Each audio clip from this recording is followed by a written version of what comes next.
Please be seated.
Allow him to use of both of his hands, please. We are. Thank you.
This is a pre-hearing procedure in the matter of state against Richard Alexander Murdaugh.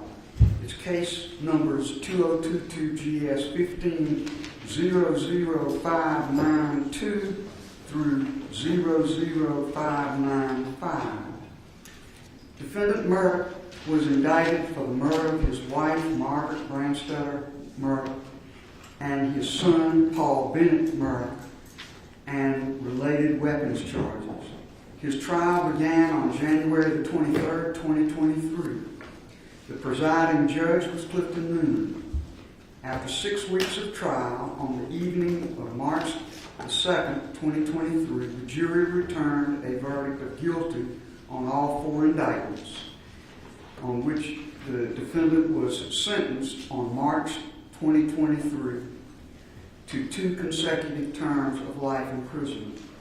Notice of appeals of his convictions and sentences were filed by Defendant Murdaugh's attorneys on March the 9th, 2023 with the South Carolina Court of Appeals. The transcript in this very lengthy trial took several months to produce, even in draft form. Before the attorneys received the final transcript, on September the 5th, 2023, defendant filed with the Court of Appeals a motion to suspend his appeal and for leave to file a motion for a new trial with accompanying affidavits and transcript experts. After further defense and state filings, on October the 17th, 2023, the Court of Appeals granted Appellant Murdaugh's motion to suspend the appeal and to remand this case to the Circuit Court to allow Defendant Murdaugh to file a motion for a new trial. On October the 17th, 2023, Defendant Murdaugh received the final trial transcript and very shortly thereafter filed a motion for new trial in the Colleton County Clerk of Court's office. Subsequently, Judge Clifton Newman recused himself from further proceedings in this matter. On December the 16th, 2023,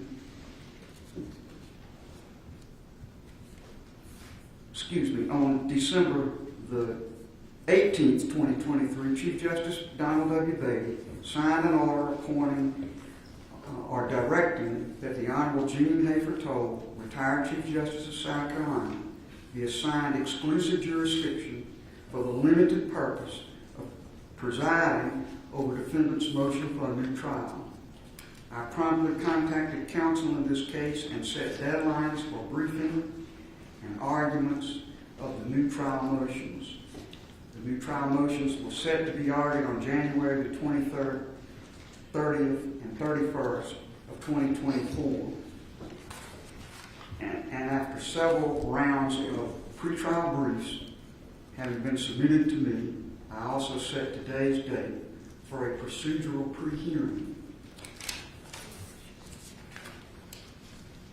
Before I begin, may I say that we certainly welcome members of the media, and I thank publicly Attorney Jay Bender for agreeing to be the voluntary media coordinator for this matter, as he did for Judge Clifton Newman on the trial of this matter.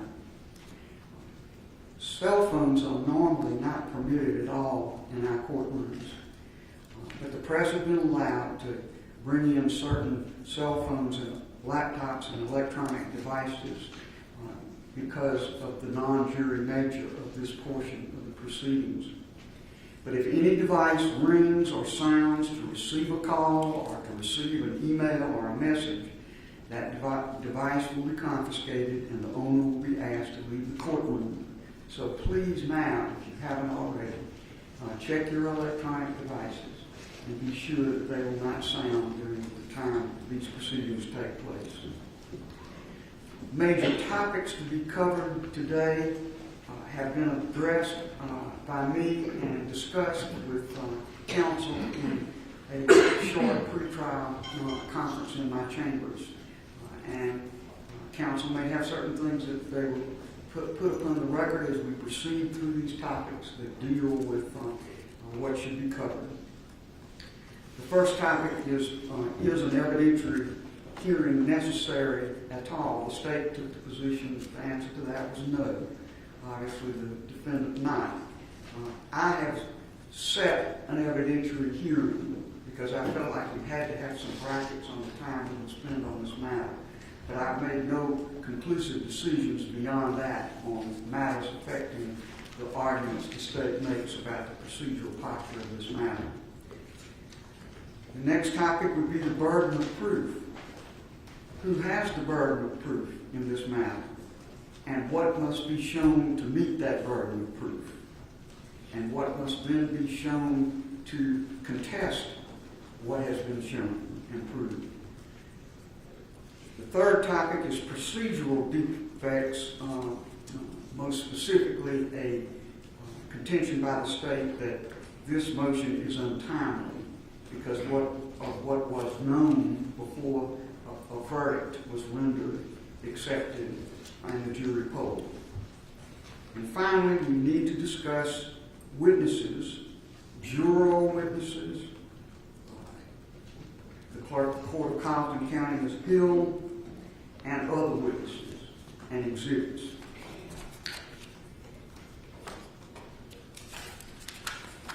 I note that at least one attorney in the room is an attorney for some of the jurors, and other jurors may have other attorneys.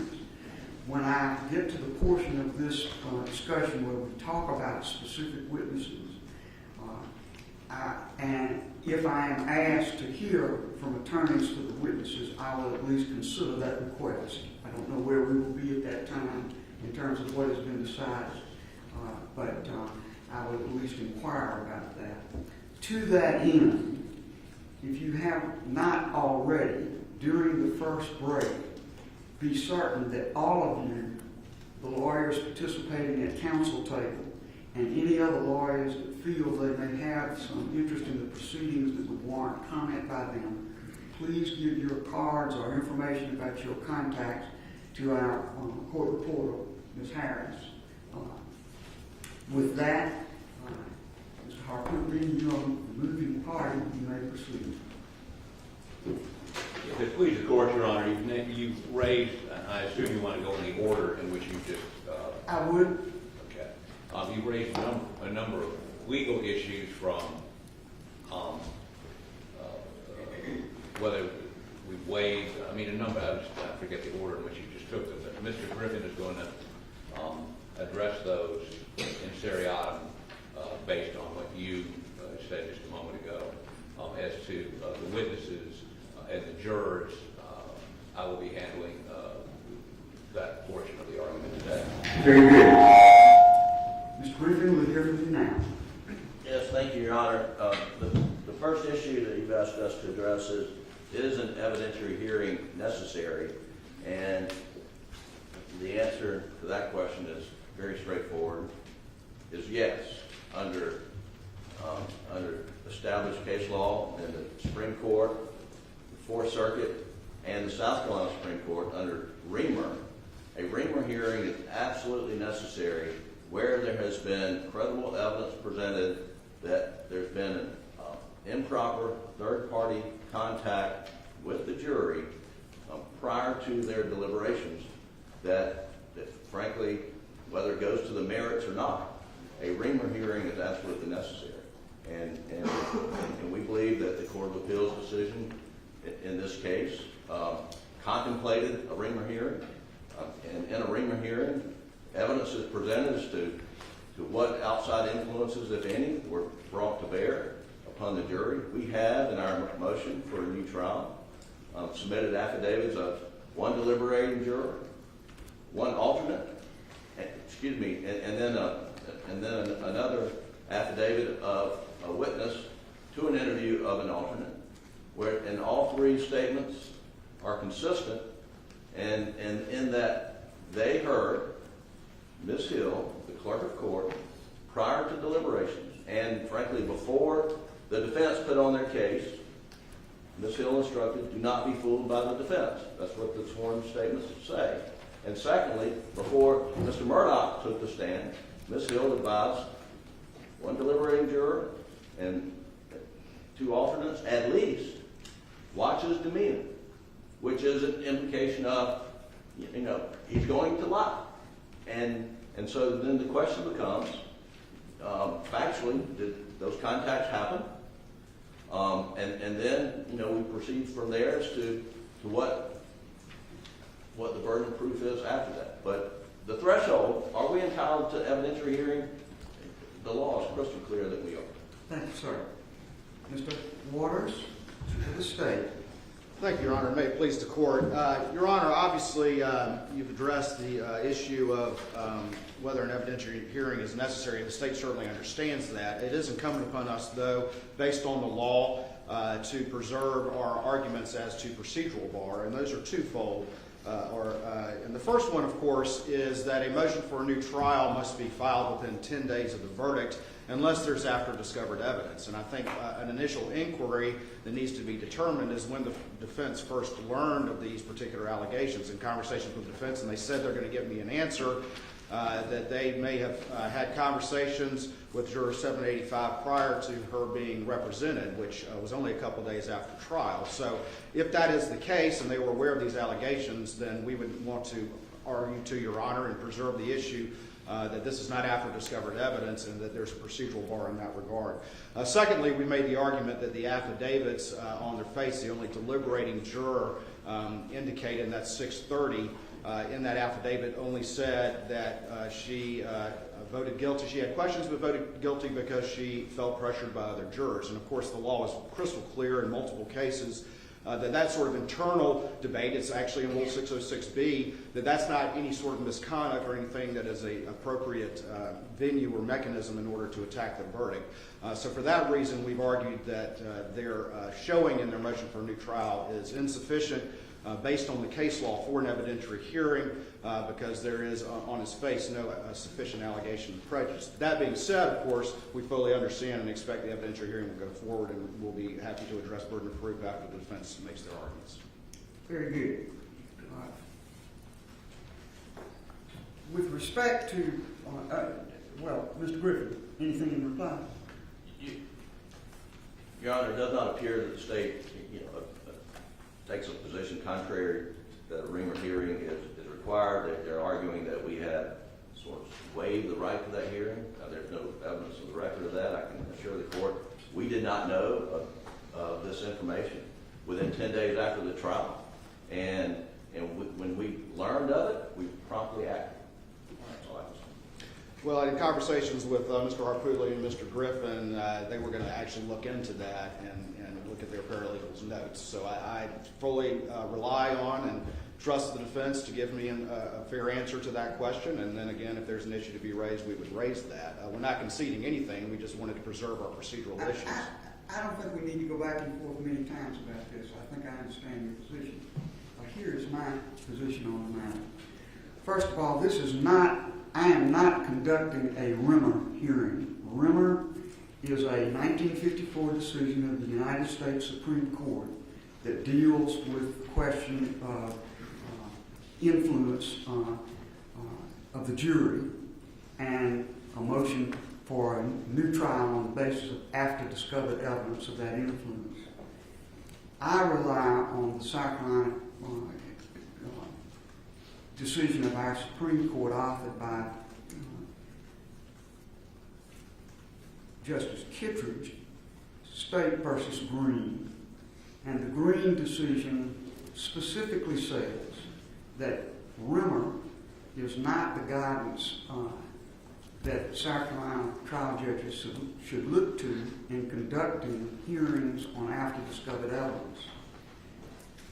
Now that says nothing about what the burden of proof should be, and I don't intend to say anything thereby. But I do intend to tell you right away that I will be relying on South Carolina's jurisprudence and South Carolina's jurisprudence specifically on what must be proved in a hearing of this nature and who bears the burden of that proof. All right.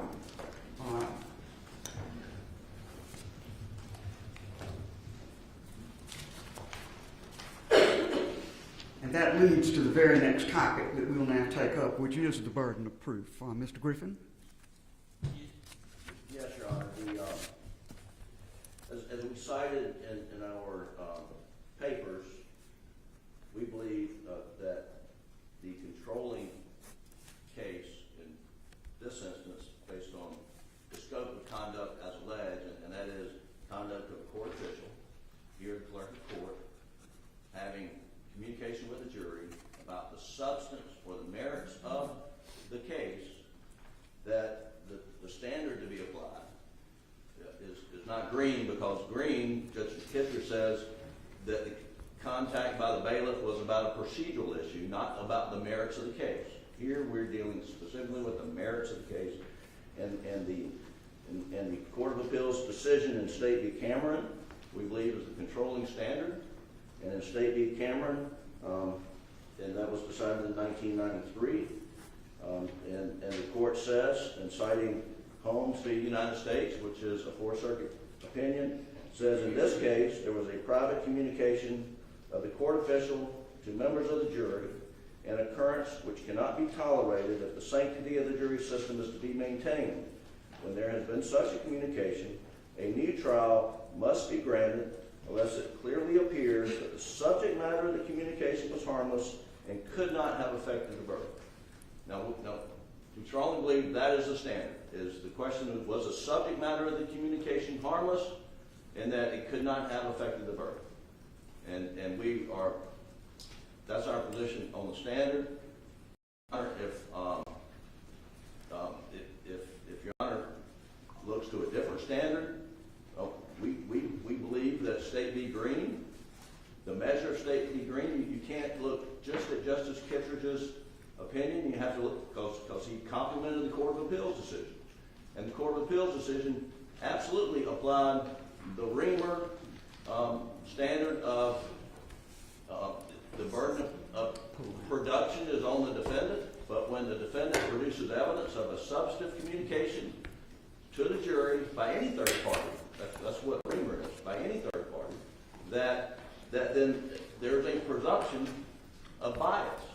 And that the state then has to overcome that presumption, produce strong, clear and convincing evidence that it was harmless.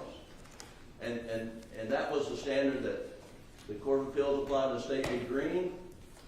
In the State v. Green, the Court of Appeals says that this is the standard of the Fourth Circuit, and we follow the Fourth Circuit law in this area. Now, Justice Kicker says that the communication by the bailiff, which essentially said, if you're deadlocked, which they never were and never became deadlocked, then the judge may ask you to stay longer. I mean, that was the communication by the bailiff in Green, and Justice Kicker said that did not go to the merits of the case. Justice Kicker didn't throw out the Reamer presumption standard in State v. Green, Your Honor. And it's important, the Court of Appeals decision, looking to the Fourth Circuit, because, as Your Honor knows, this case, and I would encourage the Court to look at the Holmes decision out of the Fourth Circuit, which we cite, which applies Reamer. It applied Reamer in a habeas corpus case when they said Reamer is the clearly established law in the Fourth Circuit. And it vacated a death penalty conviction out of North Carolina because the North Carolina courts did not follow Reamer. And so the Court of Appeals decision in Green says we look to Reamer. Justice Kittredge says, we're not going to apply the Reamer presumption here because it didn't go to the merits. What we have in this case, and what we have, presented through proffer on the affidavits, something that goes to the heart of the merits. It's the defense. And it's the credibility of the defendant's testimony.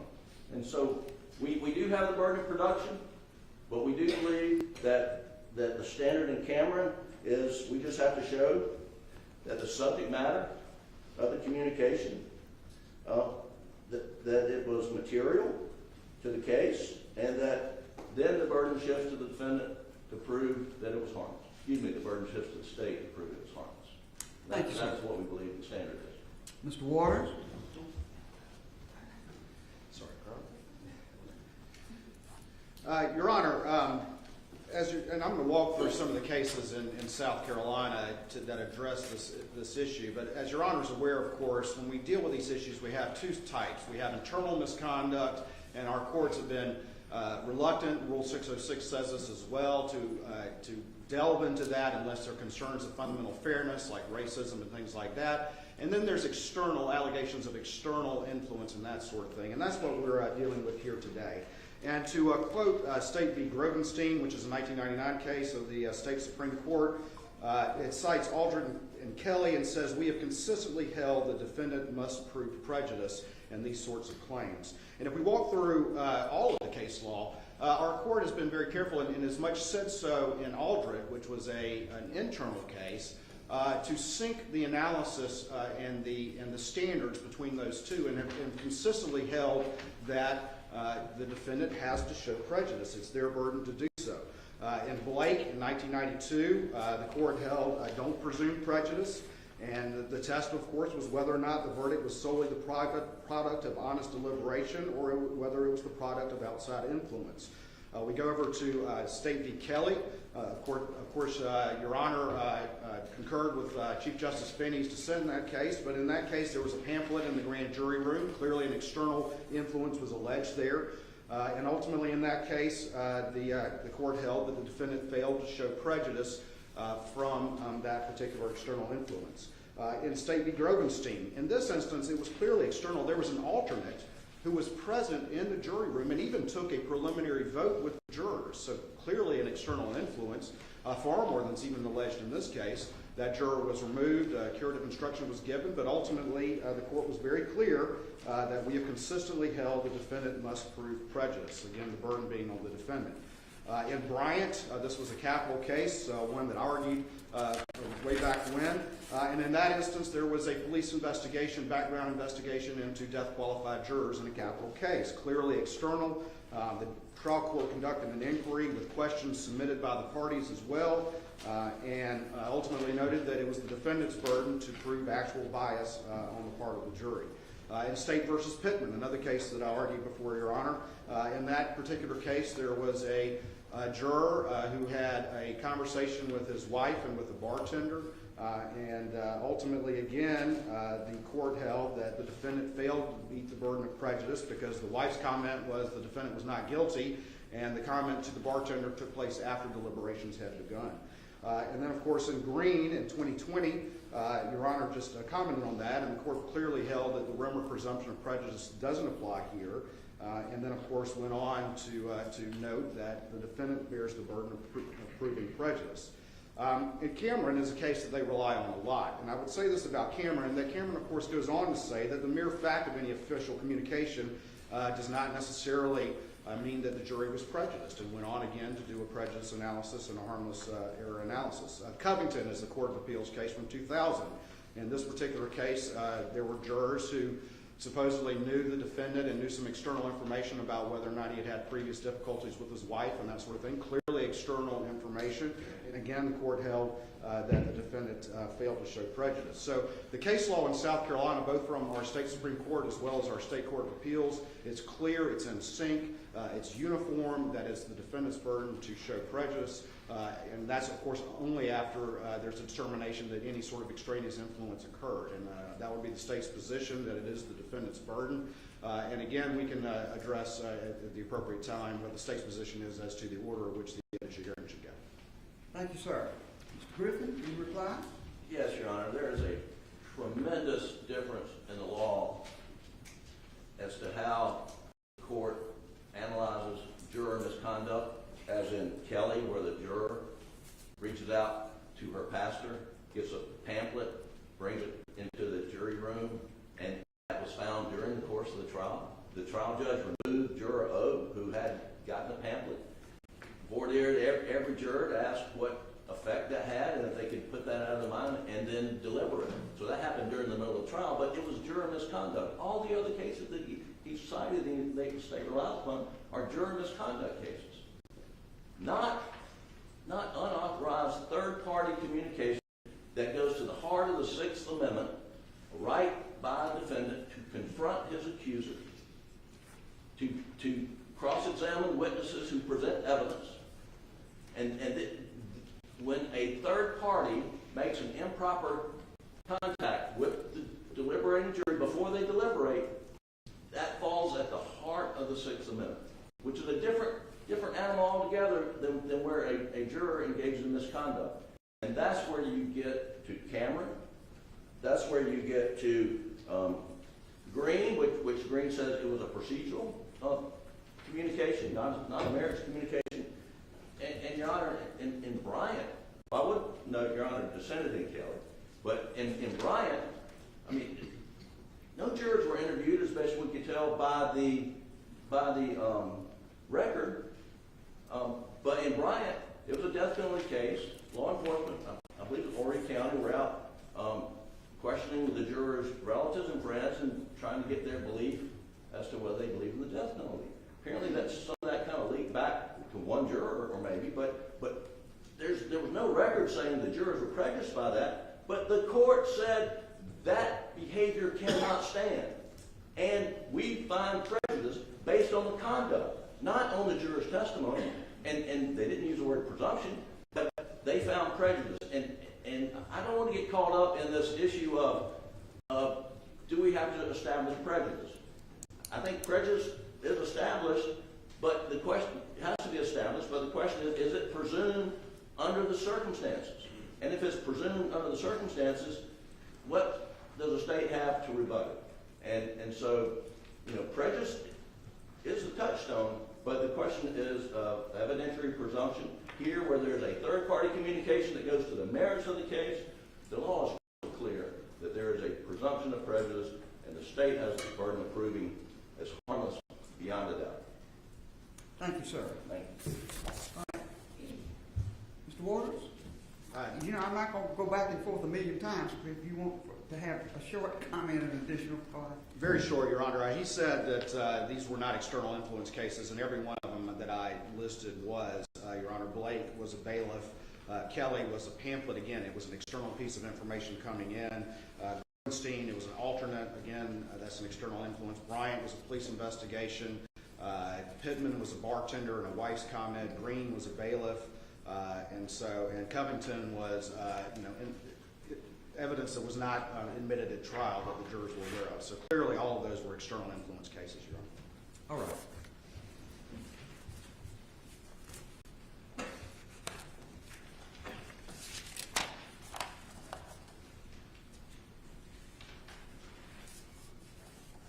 do not regard State versus Cameron as the guidance that needs to be used by me in making a determination about this case.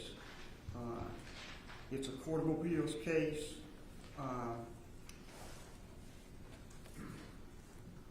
Since that case in 1993, there have been several cases, including Green, Oliver, and others, that very specifically talk about this issue of what the burden is when a motion for a new trial on the basis of after-discovered evidence that involves tampering or alleged tampering with the jury. All those cases say that prejudice must be proved, not presumed. And it may very well be that that is what's going to be shown. But for purposes of what the defendant must show as the case goes forward to an evidentiary hearing, the presumption simply by the contact, which we don't have any sworn evidence about except in the area of one juror at this time. A presumption is not the way to examine this issue, but rather specific evidence about what was said, when it was said, and how it was perceived by the juror is what I believe is required by State versus Green and other cases. And therefore, that is the approach I will take. All right, the next area of inquiry is the procedural argument of the State that this matter was untimely made. Mr. Waters? Yes, ma'am, Your Honor. And again, we have raised the issue, as I talked about earlier, that we believe that there is at least an inquiry as to a procedural bar, that if the defense was aware of these allegations during the 10 days, then it is not after discovered evidence and the motion is untimely. And additionally, we also, as I previously expressed, have raised the issue that the affidavits on their face are insufficient to put in play an evidentiary hearing, and there are multiple cases that have in the state that have held, I think Yarborough is one of those that have held that where that showing was not made, that the trial court properly denied an evidentiary hearing. So we would just preserve those issues, understanding the court's plan of procedure that you previously expressed. All right. Mr. Griffin or Mr. Harpootlian, let me say that I will say to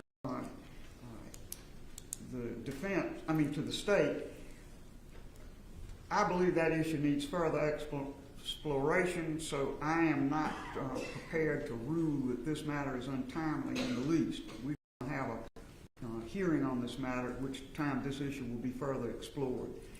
So the State has preserved its position, but you need not argue about that matter at this time. Thank you, Your Honor.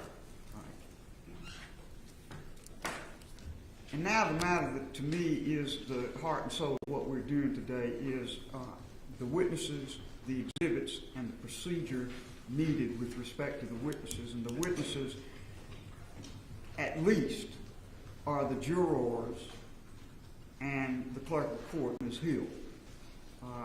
What I'd like each side to explore with me is how those witnesses should be presented, who should present them, and how they should be questioned, and whether there are any brackets or limitations that should be imposed on what these witnesses are asked. And I will begin with the jurors, which is really the heart and soul of the matter. Other witnesses are very secondary to the first issue, which is the jurors themselves. Mr. Harpootlian, you are the moving party, and you may proceed. Your Honor, we agree all 12 jurors should testify.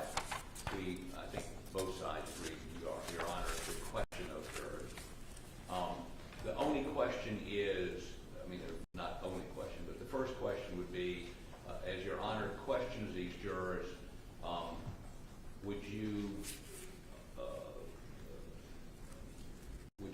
in all the cases the judge questions the jurors, would you she wants suggestions from us as to what additional questions after they respond to your questions, that raise additional questions. That's number one. Number two, each one of these jurors, except of the original 12, I think all have been interviewed. Maybe 2 have not been interviewed by SLED and given statements, recorded statements. The rest have all given recorded statements. And then SLED prepared a memorandum of interview. We have reviewed all these videos and the MOIs, and I can tell the court that the MOI aren't consistent in many instances with what was said on the video, to the extent that information was left out. Now, if Your Honor is going to be very restrictive and ask, did the court communicate something to you, and did it affect your decision? I guess that's what we're hearing, Your Honor, when you're following State versus Green. If you're going to say that, ask those questions. I mean, there's some of these jurors who indicated they heard the court say what the juror that gave the affidavit for us say, and I think they're going to say it didn't affect them, which is fine. If it affected that one juror, we believe that's enough. That juror has obviously given an affidavit to us. The alternate, which was excused, and we keep calling her the egg lady, but she was also excused. The alternate because she wasn't needed, the egg lady because the judge found that she had contact with people and discussed the case. They further indicated that the court said what we say she said, and we believe they should be examined. We'll be happy to do that, or the court can do that. So there are witnesses, and then we have the court herself. I talked to her lawyer this morning, who indicated she's not made a decision as to whether or not she would assert any constitutional right not to testify, and obviously that would be on a question-by-question basis. Maybe, I don't know, I mean, we're not ready to argue what the standard is on the Fifth Amendment this morning. But if she does testify, there are literally thousands of emails we were furnished last week by Colleton County, some information furnished by SLED this morning and the Attorney General, which might be utilized, I can't say right now what it would or wouldn't, depending on her answer, to impeach, to contradict. So I can't tell you what exhibits there would be or what we would do because I don't know what her answers are going to be. We believe we should be able to examine her as a hostile witness. We should be able to call her as a witness because the burden is on us, as Your Honor just enunciated. Now, the only other thing I would say is this. Even if Your Honor determines that a piece of evidence or a question is not admissible for your consideration for purposes of the appellate record, we believe we ought to be able to make a proffer. So it may be that Your Honor allows us to go forward, and then in your decision decide it's not relevant, in your decision decide you didn't consider it, or whatever. But a stop and go is going to elongate that hearing dramatically. And again, since you're a finder of fact, you can decide not what a jury's going to hear, but what it matters to you. So we think that the examination of the court should be wide open, and we think that the exhibits we would use to impeach her, we would attempt to keep it relevant to the specific issues in this case. I mean, her son has been indicted, for instance, her son's been indicted for wiretapping. There seems to be some inference, at least what we read in the papers, we don't have any specific knowledge, that she was aware of that, and that wiretapping was in relation to some ethics complaint about her. That's not relevant. We're not going to ask her about it. Now, we're continuing to examine whether or not there is some connection there, and we're investigating that. But at this point, I would tell you that's not where we're going. Where we are going, by way of is we have been furnished an email that she got on February 24th from somebody, which was a photo, a screenshot of looks like a posting on some sort of Facebook page, where the ex-husband of a juror, not the egg lady, alleges that his ex-wife has been talking about the case, and she is going to fall guilty because she hates men. Now, we know she got it. We know she got it on February 24th. Yet on the morning of February 27th, she tells in the chambers, the hearing we were all present, that she had seen a Facebook page posting by egg lady's ex-husband alleging that she was talking about the case. She didn't think he was guilty. That Facebook page has never been produced, and then she produced a Facebook posting, she said, by the egg lady's husband. Turns out to be a guy I interviewed in Georgia, apologizing for what he had posted on Friday night, which concerned his wife's aunt meddling in their marriage. I think that's fertile ground for cross-examination. Your Honor may disagree with me, but I still would like to put those items into evidence for the appellate record at the time. The last thing I would say is this. In terms of Your Honor questioning the jurors, we need instructions from you as to whether you want, after you finish with the juror, do you want us to submit questions to you? I doubt you're going to let us question them. How is that process going to work? And will that be done someplace? Will it be done in this courtroom? Will it be done somewhere else? And if the jurors are going to be questioned outside of this courtroom, will there be a way for the public to hear what they have to say?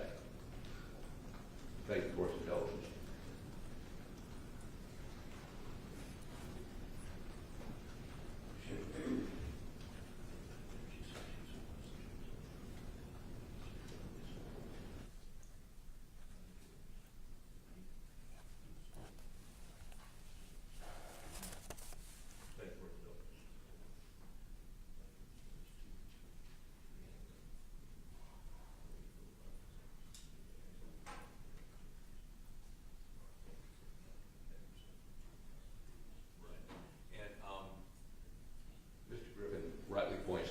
Not just what they heard,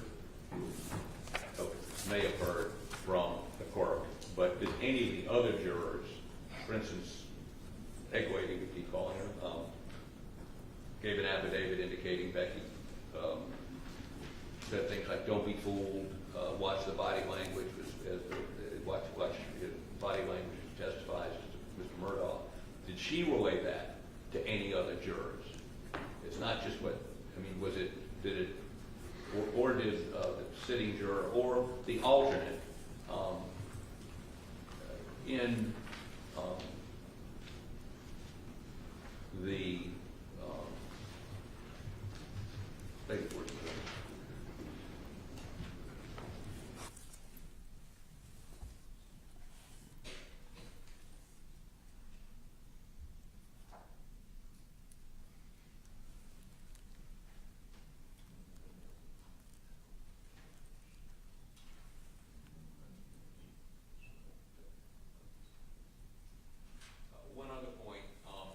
in the memorandum of interview. Now, the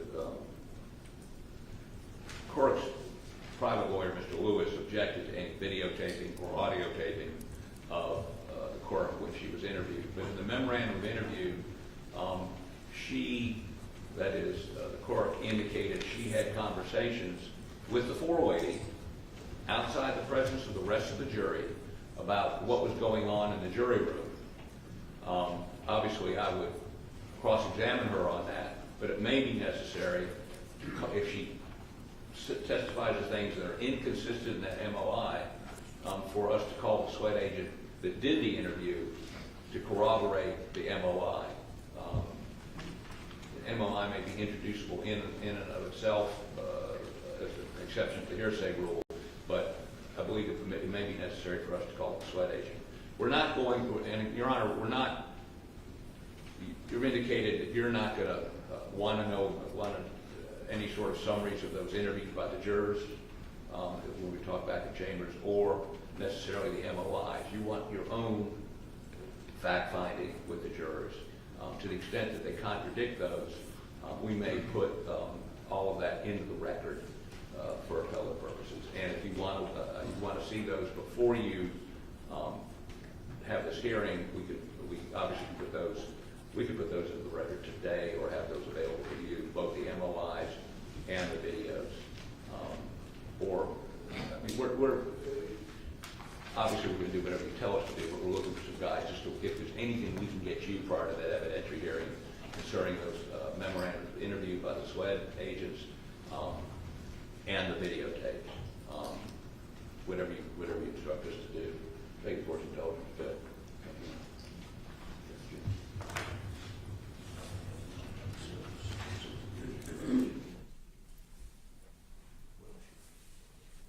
Your Honor, we've mentioned, and Mr. Griffin reiterated to me just now, and obviously you don't need to tell us this today because we're not going to be doing the questioning, but there is the consideration of 606B and the incursion into deliberations. At some point, we don't need to know that today, but at some point prior to you questioning the jurors, we'd like you to enunciate what your position is on that. You're going to have to outline that a little bit more for me. What part of 606B are you discussing? Well, it says, if I can find my glasses. Upon an inquiry into the validity of a verdict or indictment, a juror may not testify as to any matter or statement occurring during the course of the jury's deliberations or to the effect of anything upon that or any other juror's mind as or emotions as influence a juror to assent to or dissent from the verdict. All right, and what are you saying that imports for this decision? Well, I mean, for instance, if we show you, we prove to you that the court said, do not be fooled, or, watch Murdaugh's testimony, watch the body language inferring he was lying, he will be lying. One of the issues is if the juror who sat during the deliberations who said that the court said that, did she discuss that with any other jurors? Did she infect the jury? Does this allow you to do that? Well, you certainly, if you go to 606B, it gives you some guidance about that. It says, an inquiry into the validity of a verdict or indictment, a juror may not testify as to any matter or statement occurring during the course of the jury's deliberations or to the effect of anything upon that or any other juror's mind or emotions influencing the juror to assent or dissent from the verdict or indictment or concerning the juror's mental processes, except a juror may testify on the question whether extraneous, prejudicial information was improperly brought to the jury's attention, or whether any outside influence was improperly brought to bear upon any juror, nor may a juror's affidavit or evidence of any statement by the juror concerning a matter about which juror will be precluded from testifying be received for these purposes. I take that to give us the guidance we need about the parameters of the questions. But if the juror that gave us the affidavit, would she be asked, did you discuss that during deliberations? Did she do that? That apparently is very questionable under the terms of 606. Yes, ma'am. And I intend to abide by that. The way those questions have been asked in many cases I have reviewed is to ask the juror whether that's still their verdict. If they ask about improper context and they talk about improper context, then the way to pursue it beyond that for the judge is to ask about the impact on the verdict, not on the deliberations themselves. That may be a small slight slight difference, but I think it's very important to understand that no one, not myself or anyone else, is going to be asking the jurors about the specifics of their deliberation, and the rule is quite clear about that. Okay. And is it clear that you will not be using the SLED interviews or MOIs to attempt to impeach? I told you when that was brought to my attention in our Chamber's conference this morning, I have made my mind up about that. I don't know what's in those summaries or anything else, and we're going to have to discuss that. But again, I'm the one doing the questioning at this point, Mr. Harper. Yes. Yes. And I'm trying to perceive what you all are asking, and I'm going to go to the state now and see what their reaction is to what you said. Thank you, Your Honor. Mr. Waters? Thank you, Your Honor. Please, the court. Your Honor, again, we would concur with what Your Honor just said about Rule 606 and, of course, all the cases that we've talked about, and the need to show prejudice. And obviously, when you're talking about external influence, that prejudice, which will be an appropriate subject of inquiry to the jurors, is whether or not there was an impact on the verdict. And we, of course, have suggested to Your Honor, not only based on the cases, that should be judicially conducted in a manner that protects the privacy of those jurors and that protects the privacy of their identities. These jurors, were drafted into service, and this inquiry has to happen, but it needs to be conducted in a manner that respects their privacy and should be, of course, judicially conducted. We have suggested those two questions. If we look at the Bryant case specifically talked about the fact that depending on how the examination goes, there could be questions suggested by the parties. And obviously, I think we would need to cross that bridge if and when that bridge needs to be crossed. And that starts with the court's inquiry to those jurors, and only if something arises that needs further inquiry could that be addressed at that point. And that could be even a discussion from counsel with the court as to what additional questions may be proper.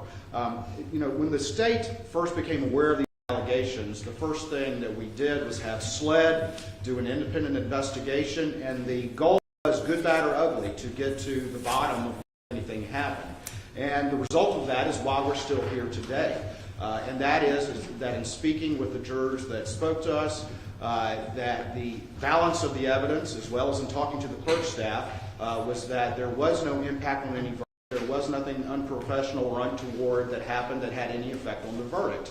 And so when we did that inquiry, and that is what the jurors said, that is why we're here today, and that's what this hearing is going to address. The only juror that we have is the one who filed the affidavit. That's 630, and even she, or that person, only said that she, eventually voted guilty because she felt pressured by the other jurors. Did not even mention any external impact. And so unless she's going to change her story, that is what was in her affidavit. So the balance of the evidence is the reason why we're here today, and why this hearing needs to take place.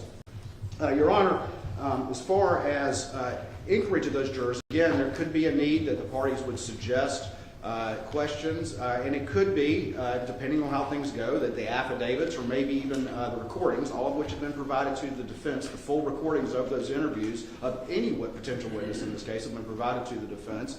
It could be that issues could arise from either the state or the defense as to impeachment, and we can address those issues as they arise under the appropriate rules, 608, 613, and the like, dealing with not only prior inconsistent statements, but other evidence that would be properly impeachable. Ultimately, I do need to address one thing as it deals with all of this, and that is the defense's contention that somehow the clerk is a party opponent in this particular case, and we believe that that is incorrect. Obviously, there is a hearsay exception or a non-hearsay determination in the evidentiary rules, I believe in 801, that excludes statements of a party opponent. But just because the clerk is an elected official and of the state, that does not make them a party opponent in the way that term is defined. A party opponent is an active litigant before the case, and that is, I think, different. So we would certainly say that the hearsay rules would still be in effect as it relates to Ms. Hill and any testimony that she may provide. I know there's been some discussion about the order in which the witnesses may be called and whether or not Ms. Hill would be a hostile witness. Obviously, that's under Rule 611 and I believe C, which would allow leading questions, if a person is hostile. I think, again, at this point, I don't know that any showing necessarily has been made, but I understand the defense may raise that point, and we may have some arguments at that time. But I don't know that there's been such an identification between Ms. Hill and the state that would allow, her to be identified as a party. I think that's far out of bounds, but also that she would be applicable to allow defense leading questions under 611C. Your Honor, in looking at the type of examination that would need to happen here, and again, the issue also arose of the Fifth Amendment. And I know that the defense would like to brief that issue, and we're happy to respond. We don't know exactly how that might arise in the course of any examination. We need to cross that bridge again when we get there. We would say, though, that the Fifth Amendment is question specific, and so again, it may be something that this court has to rule, as is in any sort of evidentiary presentation, question by question, based on any objection by the parties. So it's kind of hard to say that exactly what the blanket position would be until we actually get to that determination. Ultimately, the defense referred to some information provided this morning. Actually, both sides exchanged last night their communications with the clerk during the course of the trial. So both sides did that last night. And there were a lot of communications with the defense as well. And so, again, I just want to point that out that there's any sort of allegation or insinuation that the state's not providing information. We've been very diligent about providing any and all information to the defense. And if any additional information arises, we will continue to do so. But both sides exchanged that last night.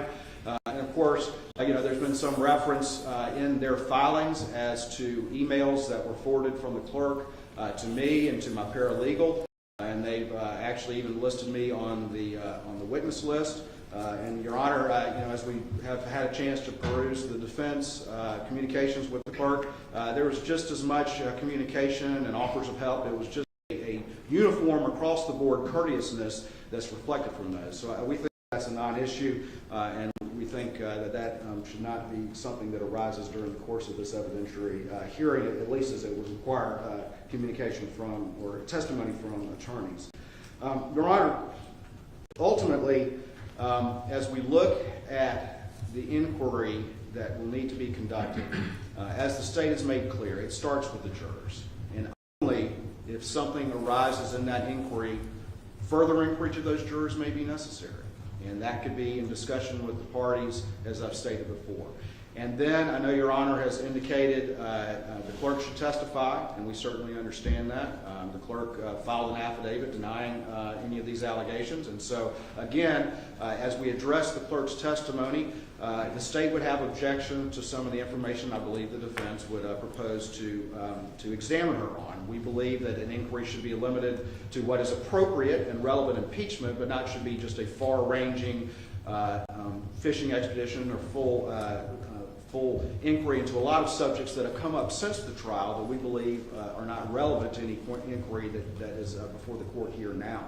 Obviously, rules 404, 401, 402, and 403, as well as, which of course address relevance, and 403 objections, 404, which addresses other crimes or wrongs or acts, Rule 606, 608, which addresses inquiry into other specific acts and impeachment, and Rule 613, which talks about prior inconsistent statements. All of those rules potentially could come into play depending on the nature of the testimony and the nature of the inquiry. But there have been allegations since the trial about the book, about this wiretapping case, about investigations into alleged use of office for improper gain. But again, all those are subsequent to the trial. And so again, depending on how the testimony goes, the state would raise appropriate objections at that time to limit the inquiry to what is appropriate for what is before the court we would submit, and that is what occurred during the trial. So we would make those particular evidentiary objections as things developed. Ultimately, that would be the state's position. I know that we're trying to put as much meat on the bones as we can at this particular point in time, but I think the reality is that the court's inquiry to the jurors will really determine the nature of the inquiry that needs to proceed from there. And at that point, the state would take the positions that I've outlined here today. In reply. Please, the court, Your Honor.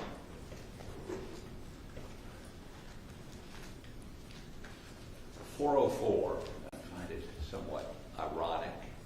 The state is quoting Rule 404, Your Honor. One of the exceptions to 404, I think will be surprising to Mr. Waters, is motive, as if he's never heard that before. He told me this morning one of the assistants that worked for Ms. Hill during the trial was told by Ms. Hill during the trial that a guilty verdict would be good for sales of the book. Motive, selling books. So we believe we should be able to get into that. We should be able to ask Ms. Hill about it. If she denies it, to call that witness, that assistant, and have her testify that she was told that. I mean, why would a clerk do what we allege she did? We think is important for Your Honor in terms of credibility and context. That's number one. Number two, Your Honor, I think we've all agreed you're going to ask the questions, whether we agree or not. And we do agree with that. The question's going to become, as we go through that process, how, if a juror says X and they've said in the interview Y, or if they've said to us Y, or didn't include it in their original affidavit, and you don't ask that question initially, how are you going to handle, or do you care, how we suggest to you a further question? Because, as Your Honor's seen this morning, the back and forth can go on for a while, and we certainly don't want that to go on with a juror. So we're going to need some guidance on that. I'm not expecting that guidance this morning. The last thing is, as these jurors are examined, I need to understand a little bit about the logistics. Are we going to do it in this courtroom? Are we going to do it in another courtroom? Is the public going to be able to hear the responses? Will there be an audio feed if we do it somewhere else? Are you going to have cameras turned? Do it in this courtroom and have cameras turned off? And we're obviously not going to refer to jurors by their names. Even though 3 of these jurors went on the Today Show, another one went on ABC. They were all in the courtroom when the judge had them brought in. They were in the courtroom, all except one of them, for the verdict. Cameras were there then. Again, I'm sensitive to their anonymity, but I don't know that any of them have any real anonymity anymore. Saying that, I think it's important not only for Your Honor to hear their answers, but for the public to hear their answers. Thanks. Thank you.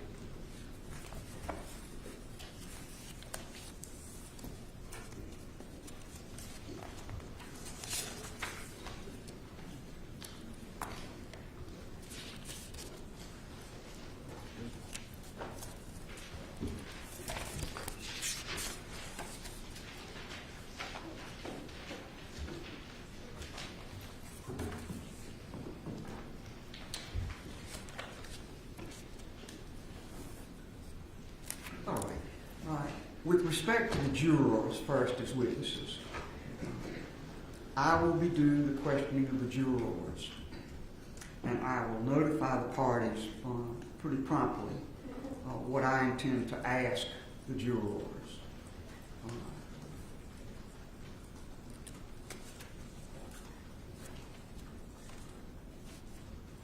The ambit of what I will be asking them is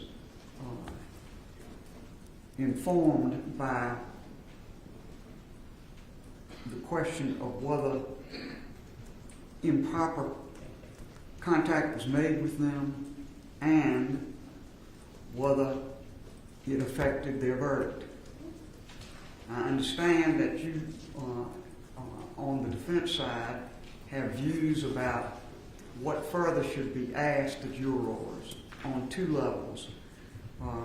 One, as a predicate to what you want to do with the clerk herself in examining her, and 2, as a means of further attacking the credibility of the clerk in her testimony. I have not seen any of the SLED material or memoranda concerning the state's summary of these interviews and so forth. I will be open to receiving that if it's done promptly, because we've got a hearing coming up the 29th, and I want there to be plenty of time to revise any current ideas about who to subpoena, who to call as witnesses, and who has to do that. But I can tell you that I am very, very reluctant to turn this hearing about juror contact into a wholesale exploration of every piece of conduct by the clerk alleged to have been improper on its own, indicative of her characteristics or personality or anything of that nature. This is a very focused inquiry that deals with this jury and what impact contact, if any, had on this jury. So I am very mindful of the limited nature of it. As I say, I'm not excluding submission in advance of information that would take the questions beyond the limited questions I've initially indicated. But I will be very hesitant about any of those questions as it involves propounding those questions to the jury.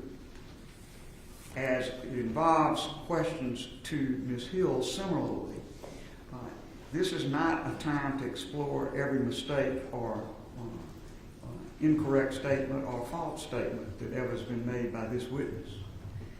I am the judge of the credibility of this witness for purposes of this new trial motion. I don't think it's necessary, nor do I think it's proper, to explore each and every impropriety alleged to have been committed by the clerk.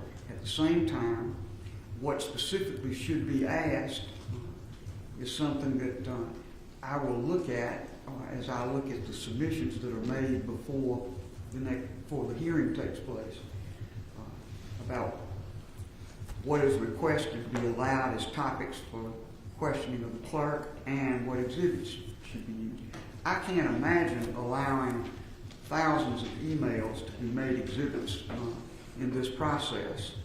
Either emails sent by her to attorneys in the case, to other court officials in the case, or to other individuals during the course of the trial of the case. I certainly will try to preserve the appellate posture of defense in this regard, but I will put certain limitations on just a wholesale exploration of every problematic piece of conduct, ethical dealings with the county, and so forth. This is a very focused inquiry about this jury and its ability to render the verdict it rendered in an impartial manner. So I say that to tell you that when the clerk is offered, and I think the clerk is going to have to be offered as a witness, the whole allegation revolves around the contention that the clerk made contact with the jury about matters material to their verdict, that contact was improper, and that it impacted their verdict. There's a whole lot more that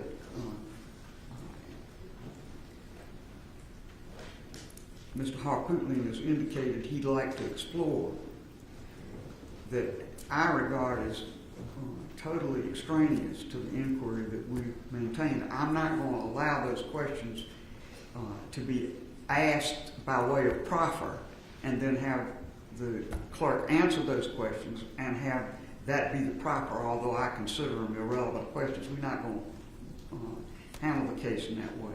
If I exclude a certain question from being asked, then the proffer will be whatever in writing is chosen to be offered in that regard. But I will not conduct a hearing where there's a whole side hearing in which every question desired is asked and either required to be answered or dealt with in some other way.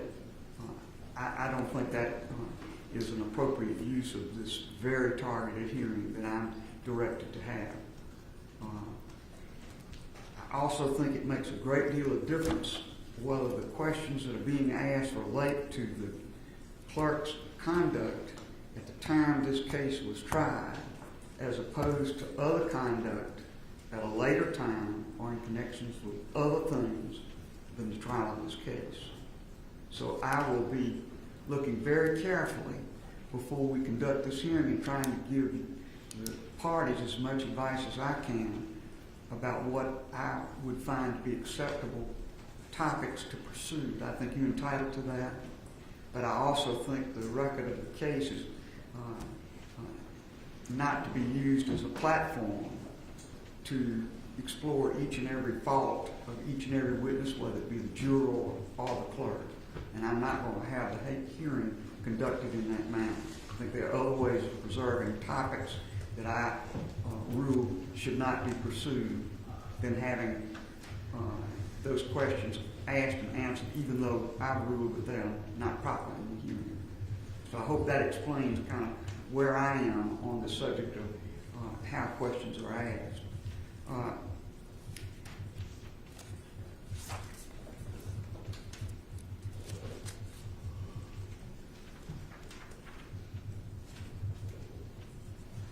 And therefore, some of the suggestions that are made in the filings you've made with me about the additional witnesses you'd like to call and subpoenas, I think we need to be sure we're all on the same page about what is acceptable in evidence and what is not. But I can tell you that I would not allow the subpoenaing and examination of attorneys in this case, of the judge who heard the case,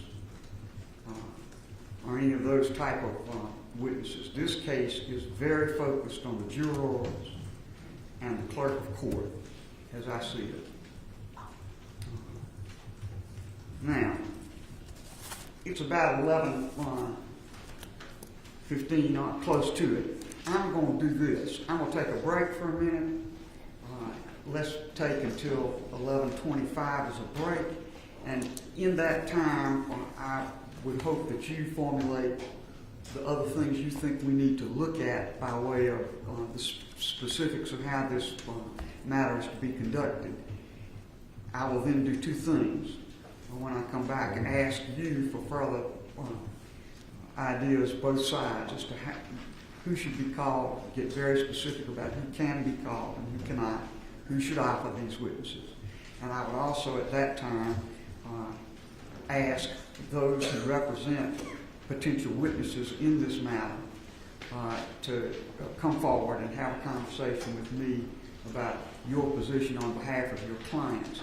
I think that's particularly important because as we have the actual hearing itself, I've never heard of a situation where a witness can have their lawyer actively participate in the examination of the witness in a proceeding in which the witness is being offered. So I would not allow that, but I think we can protect the legal positions that attorneys for witnesses want to take and need to take and want to put upon the record by pursuing in the way I've just outlined, and I'll be prepared to do that when we return. All right, court will be in recess. Thank you, John. Thank you, Your Honor.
Before we proceed further, a few other things that you've asked about that I want to clarify before we then go forward with a more specific look at how witnesses will be questioned.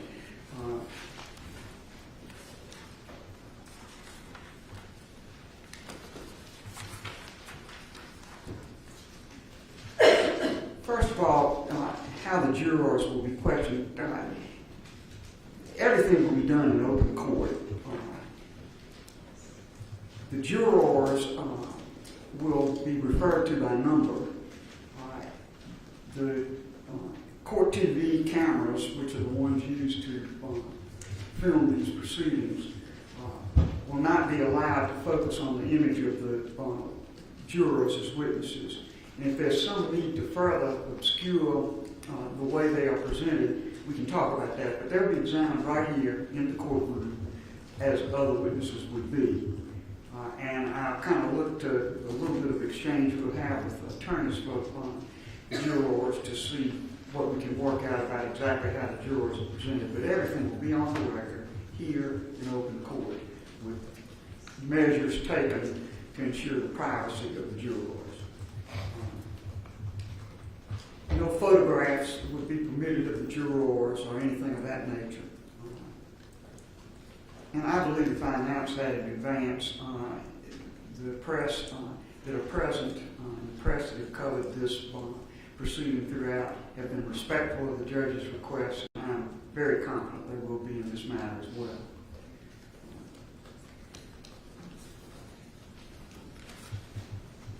With respect to the alternate jurors, I will question only the jurors who sat and considered this case.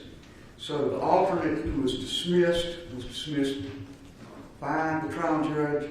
That alternate did not participate in any way in the deliberations about this case. There's nothing that's been brought to my attention about anything the alternate might have done that was improper at all in terms of communications with fellow jurors.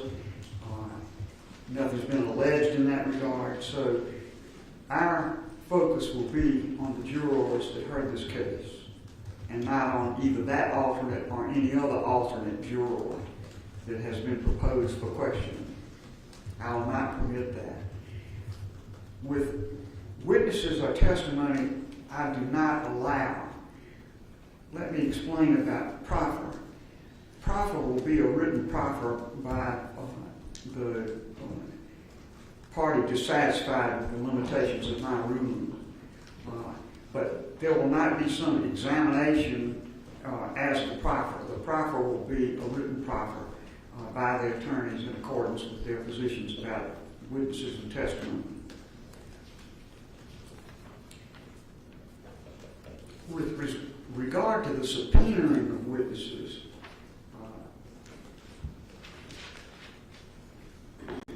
the parties should subpoena these witnesses, and when it comes to the jurors, I would urge that the parties, the state and defendant, jointly deal with the issue of subpoena of these witnesses. I do not think it is the court's place to subpoena witnesses or order witnesses' appearances. This case is driven by the parties and their positions. The initial position of defense was that only certain jurors should be called. The state said no jurors should be called, but if you do, all should be called. All who sat on the case should be called. If the parties can't agree on how that subpoena should be accomplished, then I'm sure they'll let me know, and I'll try to take some measures in that regard. The concept I would have is that the jurors would report to a place that I will specify, and that when they report, they would be taken to a room with appropriate supervision by court personnel, and then called individually to recite their testimony. And then when their testimony was complete, would simply take their place in the jury box until all were questioned. And then if there were any questions further by me that would be collectively made to the jury, I could do that. And if there are any further questions that were submitted to me by the parties that I chose to question, I would do that. And then when all of that was complete, the jurors would be allowed to be dismissed. So that is how I would handle the juror witness portion of this. And of course, I know I'm going to get some commentary from each side about that, and that's why I talk about this in advance. The other witness that surely needs to be called because of the allegations made is the clerk of court. The state has submitted a preliminary affidavit by the clerk of court, and the defense has many areas that they want to explore for the court. Again, I would like for the parties to develop some joint way of subpoenaing the clerk of court. And if I need to be a part of that, then I'm sure the parties will let me know. But I say this for the benefit, particularly of the attorney for the clerk of court, to know that I would expect that the clerk of court will be called as a witness in these proceedings, 29, 30, and 31 if necessary.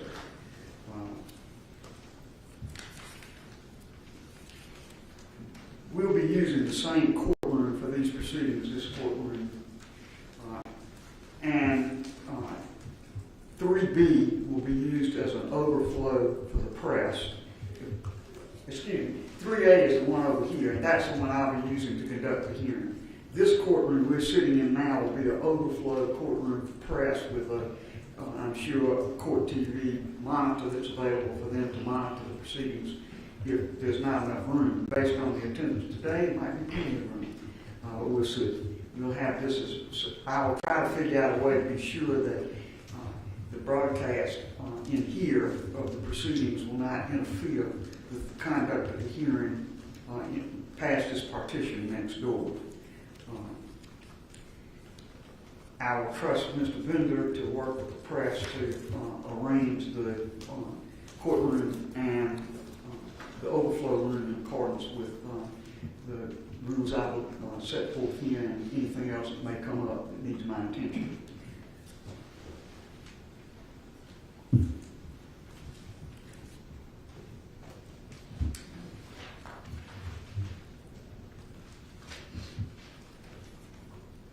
I think that covers it at the present time. So the first thing I'd like to do is to get some clarity from the attorneys as to what furthermore, for the parties, as to what furthermore needs to be discussed. And then after that, we'll explore with the attorneys for the jurors and the attorney for Clark Hill any other issues that still need to be developed.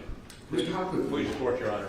I'm trying to make sure I understand what you've just ruled. Are you ruling that we cannot call the alternate juror or the so-called egg lady to corroborate what was said to the sitting jurors since they were all told this at the same time? I'm not sure I understand your question, but I'm telling you that I want these jurors, these alternates would be called apparently to testify as to what the clerk said. Yes. At the present time, I see no necessity for them to be called to say what the clerk said because we're talking about what the clerk said to the remaining jurors, those who actually sat on the case. The corroboration is something I don't think I need at this time. I think I'm perfectly capable of evaluating what the jurors tell me, and I'll do that. I think I'm also perfectly capable of evaluating the credibility of Ms. Hill and the jurors for that matter. Well, Your Honor, for us to, and then you said you wouldn't allow a proffer of that except in writing. Now, yes, I'm not going to have a courtroom proffer of any kind.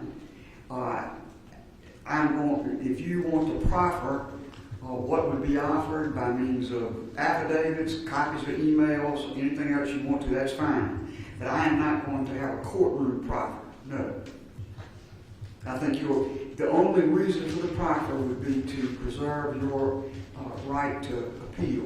I believe your right to appeal my rulings will be perfectly preserved, frankly, even if you didn't have a proffer, but even more so if you supply an in-writing proffer.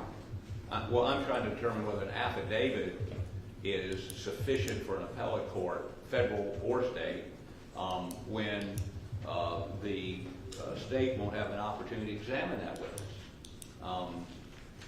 But I mean, they've given, I mean, we can get more detailed affidavits.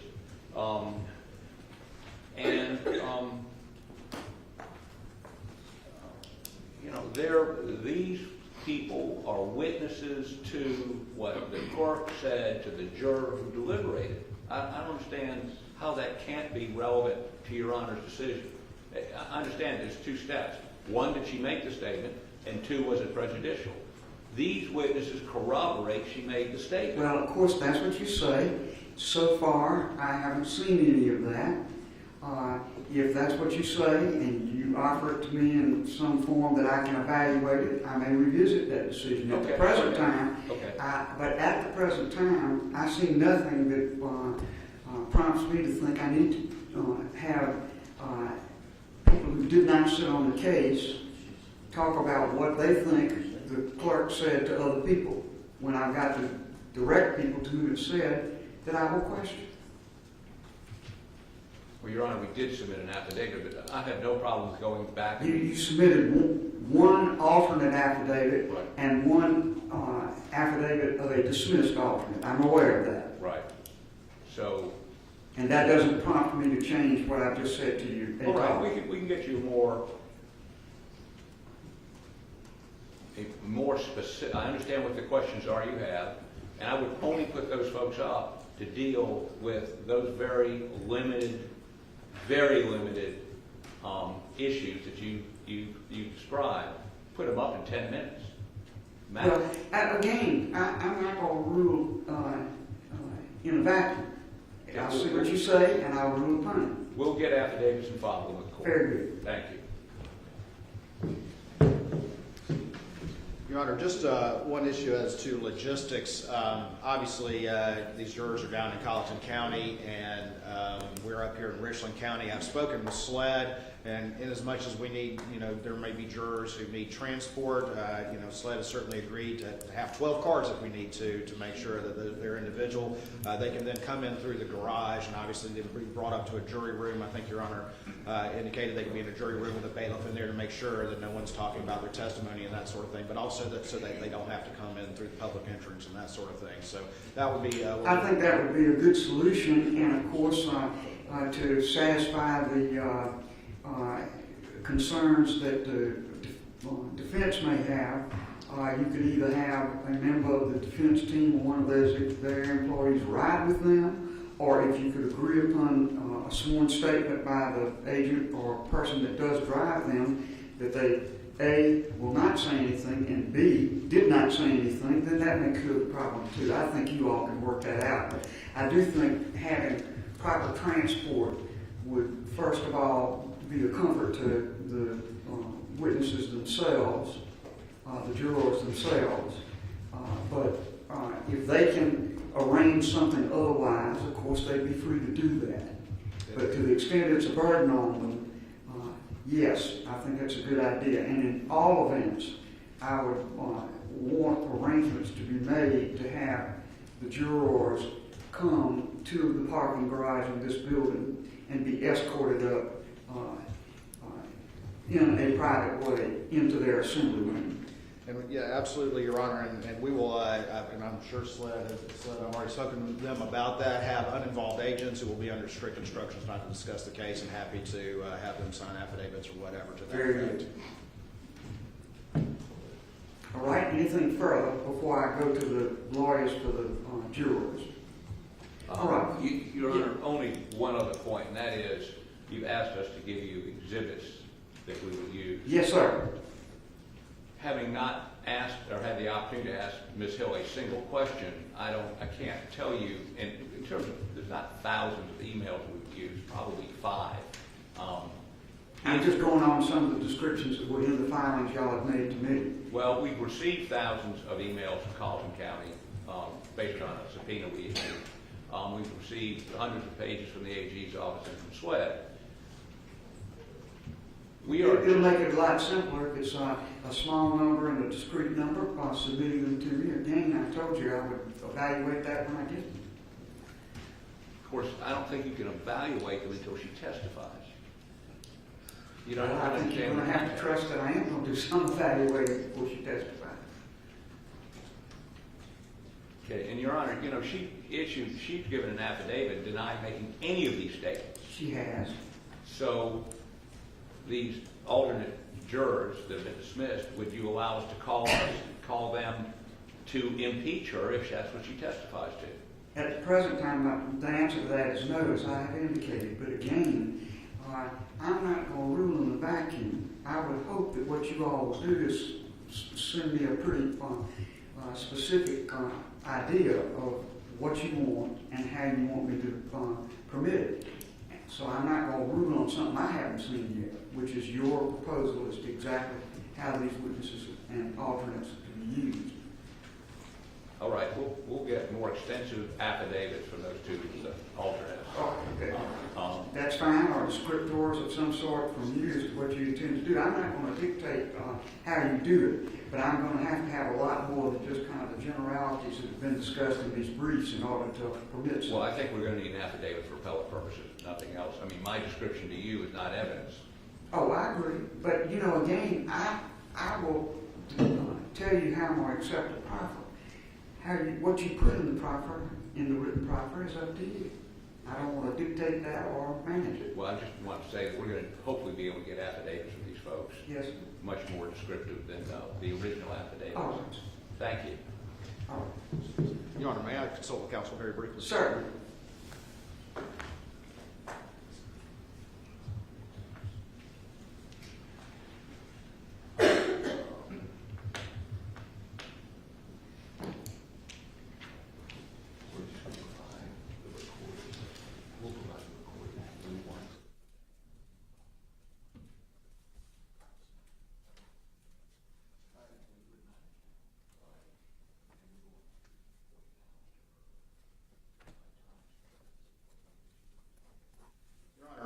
One of the things that was discussed earlier was the independent SLED investigation that was done. There were recordings of some of these interviews and MOIs prepared that were just meant to be summaries. I know Your Honor mentioned earlier that you would be open to receiving those. Sure, I'd be glad to review any of that. Discussed that with counsel, and I believe they said, well, we want to send the ones we want to send. I think if Your Honor's amenable to that, we would just add Your Honor to the discovery upload that was provided to the defense so that that information is available to the court for whatever purposes the court deems necessary. Can I ask this? Yes, ma'am. First, would that discovery upload include your interviews, the tape of the interviews, as well as your summary of them? Yes, ma'am.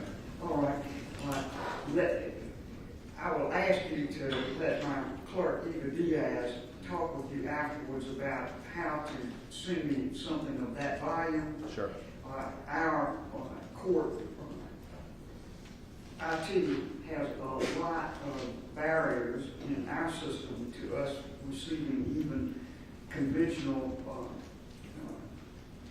websites and web tools for examining in volume documents. And so I will want her to interact with you all about exactly how I am to receive that material. But yes, I would be happy to receive it. And we would be happy to get a couple of flash drives and provide it that way, if that makes sense. That might be the better way to do it, Yes, because, again, I can very easily examine a flash drive, even though it takes a long time. Typically, you are kind enough to provide an index at the front of the flash drive as to where the various materials are located.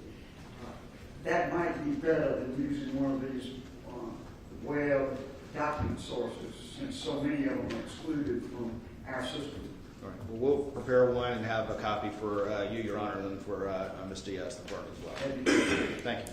All right. Now, on my list, I have in the courtroom at this time Mr. Bland, who represents certain of the jurors, Mr. McCullough, who represents certain of the jurors, and Mr. Lewis, who represents Ms. Hill. Are there others in the courtroom who represent jurors or Ms. Hill? But Your Honor, Ronnie Richter on Eric Blaine's partner. Went a little fast for me. Ronnie Richter, Oh. Mr. Blaine's partner. Right. Any others? All right. Well, then we'll begin with you, Mr. Blaine, if you and Mr. Richter would come forward.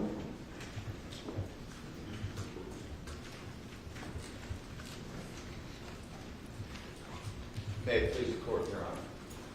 Ronnie and I represent 4 jurors who rendered verdicts in this case. I would like their numbers, but only if that doesn't violate the attorney-client privilege. And you may give them to me now or later. Can I give them to you later? I have them now. Our job is we want to preserve their anonymity. I understand. 2, we want to make sure that they're not harassed. And 3, we want to make sure that the verdicts of their conscience remain. And that is not only because they voted guilty. If they voted not guilty, we would feel the same way.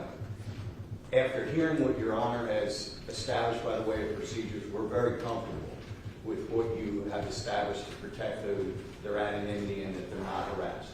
Ronnie came up with a good suggestion. Maybe you renumber the jurors 1 through 12, and that way, because there has been some public disclosure of the jurors' numbers in some of those emails, they were the big batch of emails that Mr. Harpootlian referenced.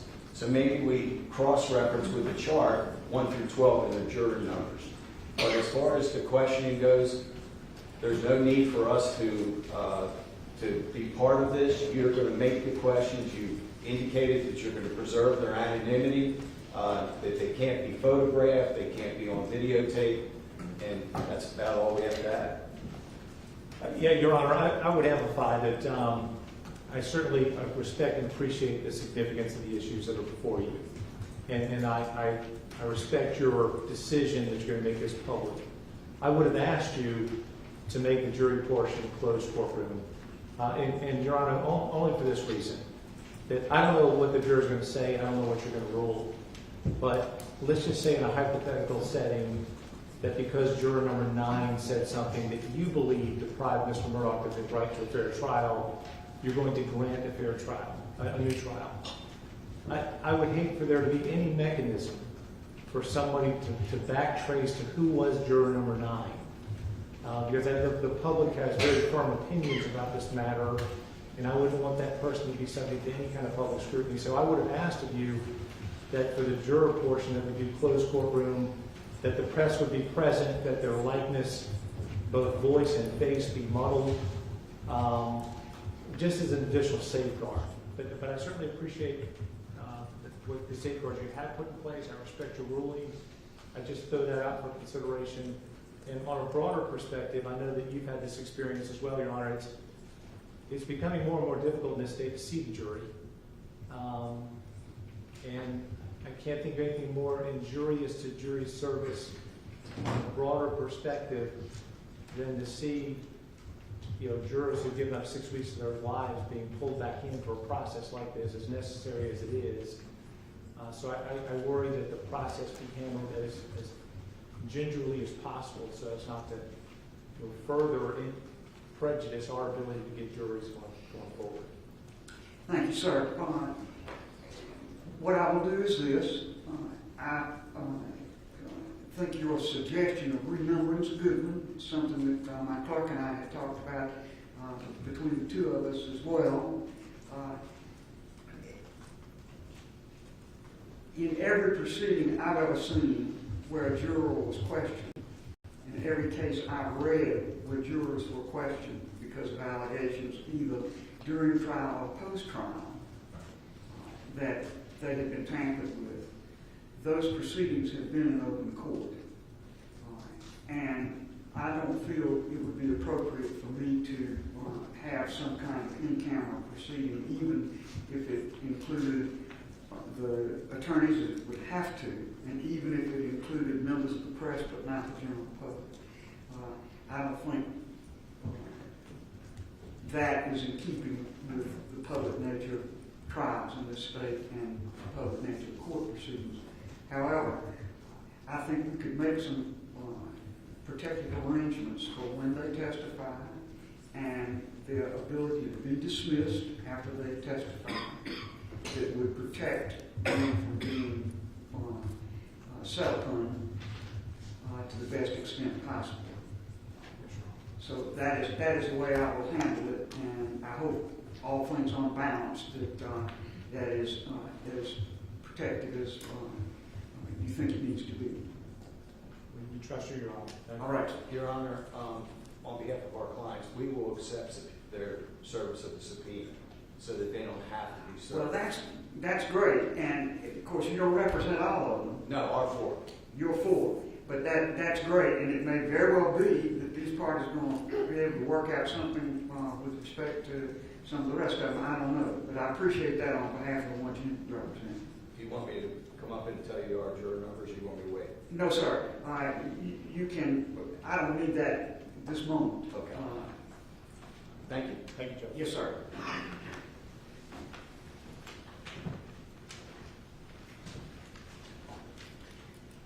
Mr. McCullough.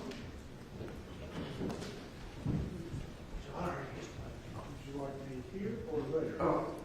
Go to the podium if you would, please, sir.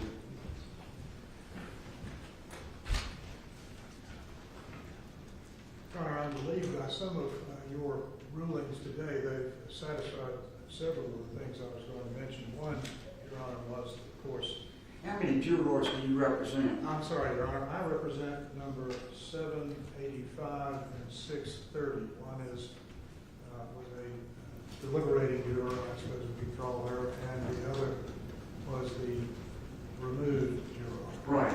Now, with respect to the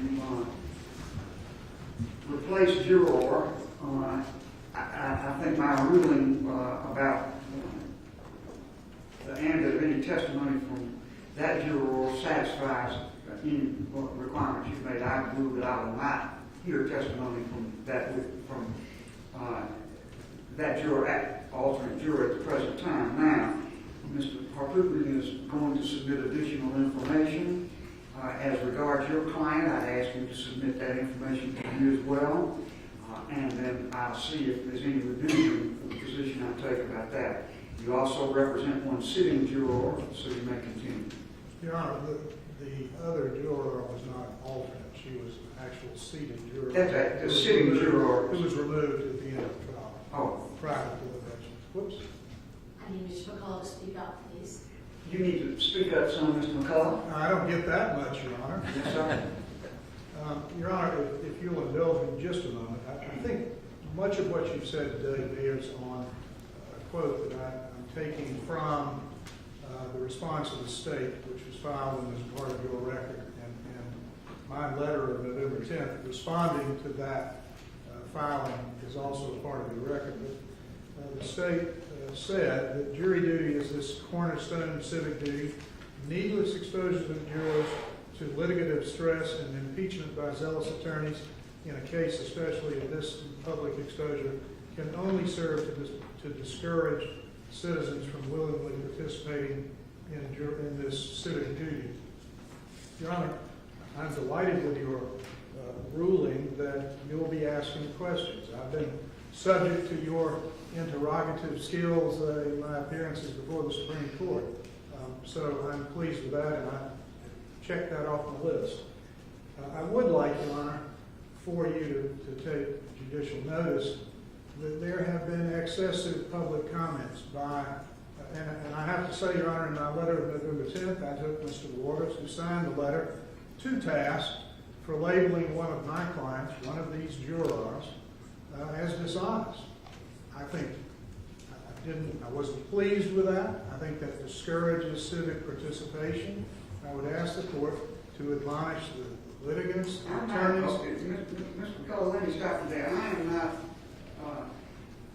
aware of any of what you're talking about in terms of comments about the jurors or otherwise. So that's just not something I'm going to take into account by listening to it or by taking any judicial notice of it. I don't know what I would be taking judicial notice of. I do not know anything about what you're talking about. Well, Your Honor, both my letter and the response of the state are part of the record, which you obviously have not gotten to, but I would assume yet. My only request is either admonish lawyers, officers of the court in this courtroom and outside of this courtroom who represent people to be cautioned that this is a search for the truth, not an effort to protect the verdict, nor an effort to discourage people from participation. A negative commentary does that, or runs the risk of doing that. That's all I'm saying. I understand, and I decline to instruct or admonish participants in this procedure in any way about what you say. Thank you. Your Honor, next, I like Mr. Richter and Mr. Bland, appreciate your efforts. I suspect that we will decline a ride to the courthouse, but I would ask the court to consider allowing the jurors who choose not to ride with SLED agents to be permitted an entry and exit from the courthouse that would involve or relieve them of the necessity of coming through the front door. I think I've already said that I will make arrangements for juror witnesses to report to the basement where the law enforcement station is, and they'll be appropriately directed to the assembly room. And Your Honor, lastly, I think, if I understand your rulings or discussions about the process that will occur here, this may run at odds with it, and I'm not arguing with you, Your Honor, you know best.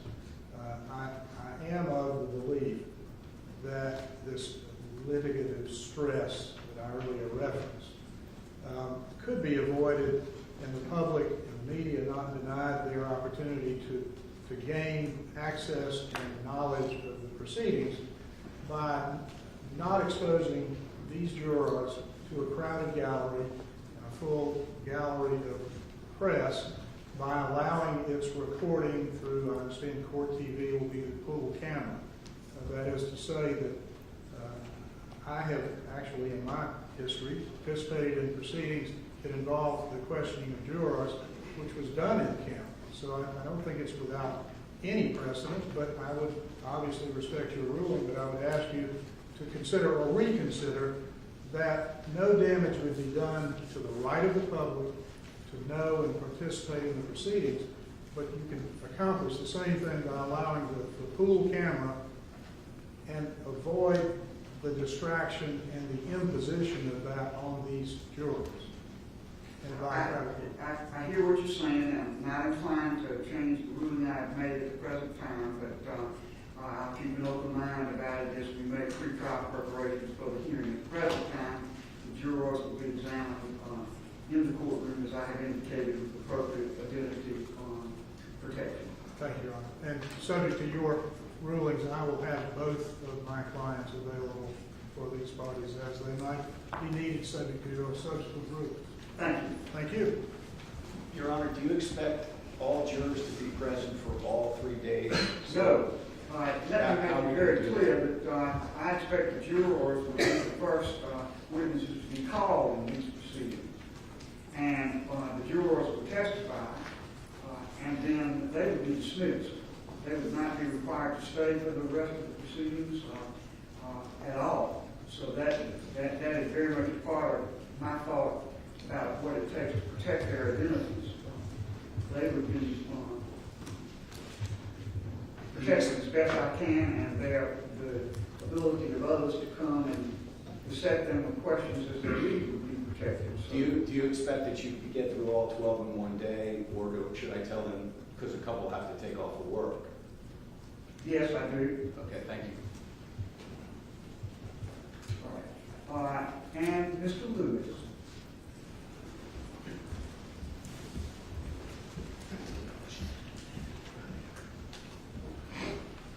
Your Honor, I'll be brief.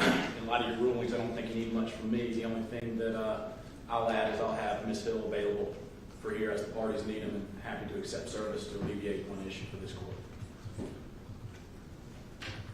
Unless you need anything from me, Your Honor.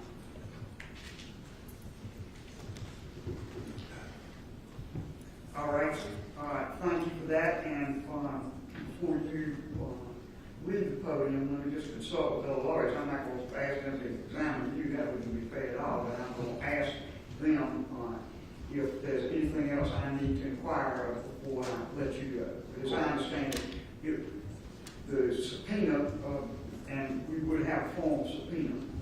Ms. Hill would be placed in your hands as her attorney, and you will assure her appearance, and I appreciate that very much. Absolutely. Is there anything else on behalf of Mr. Murdaugh? Your Honor, just in an effort to try to expedite this matter, I'd have two questions. One, will Ms. Hill meet with Mr. Griffin and I? I will evaluate that. You'll evaluate it. Okay, that's all I can ask. And secondly, should we have her here on that Monday, or wait? I mean, if you're going to be doing the jurors most of all She day. should be here as court begins. All right. Thank you. Nothing from the state, Your Honor. All right. Thank you, Your Honor.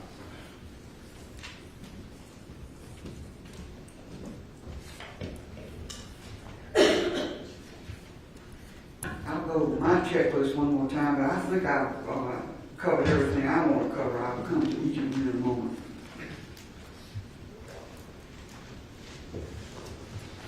Yes, just to clarify other witnesses, as matters now stand, the witnesses in this proceeding would be jurors and Ms. Hill.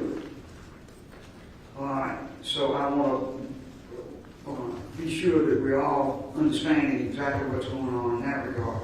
I would not allow the attorneys to be called. I'm unclear about the mention in some of the papers that SLED investigators would be asked to testify, or any other witnesses. So I'm going to go one more time. I want to get real specific so you will understand what you need to prepare for by way of in-court examination and what you need to prepare for by way of submitting proffer.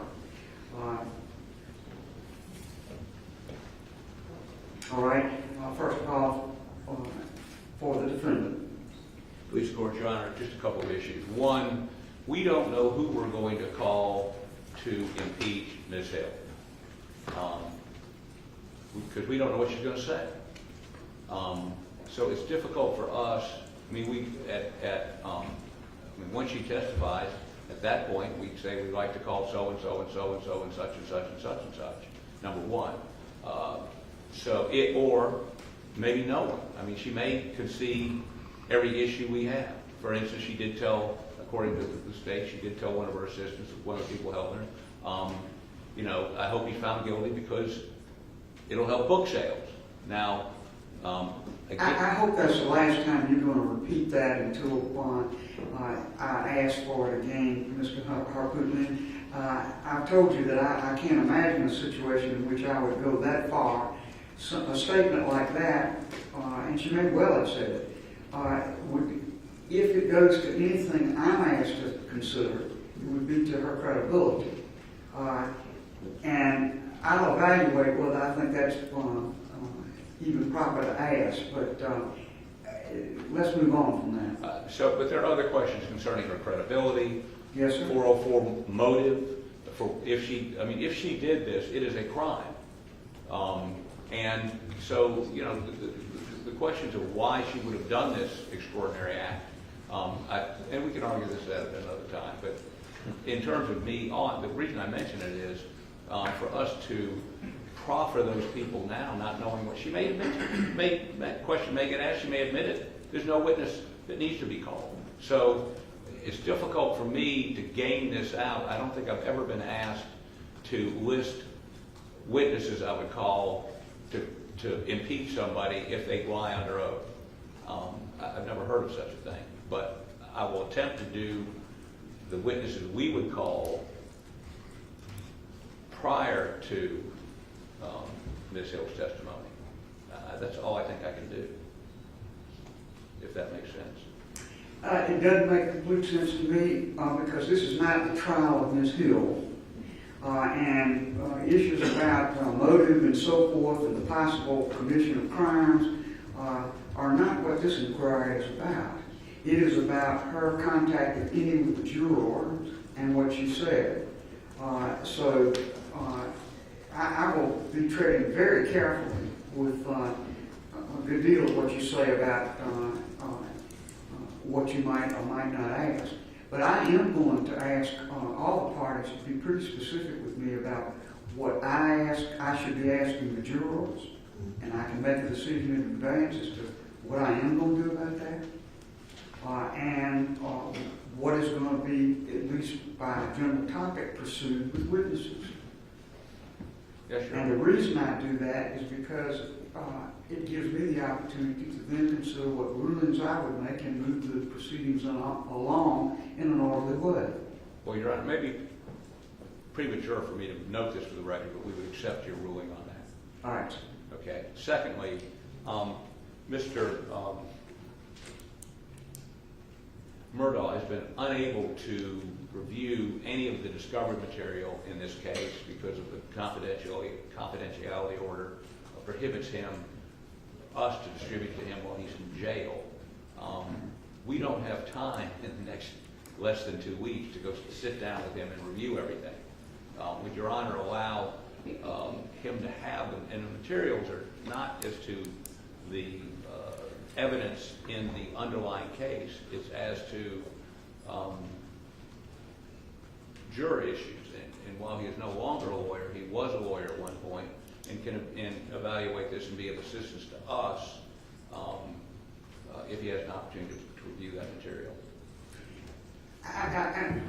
You're speaking to me about something in a complete vacuum as far as I'm concerned, so I can't really evaluate what you haven't been able to review with him and what you have been able to review with him. As I understand what you're telling me is I have received certain information as the attorney for defendant that I have not been able to show defendant for defendant's review because of the confidentiality order. I can't imagine that. I think what you may be saying is Mr. Murdaugh has not been able to keep for himself, while I'm not there, confidential materials. That's correct.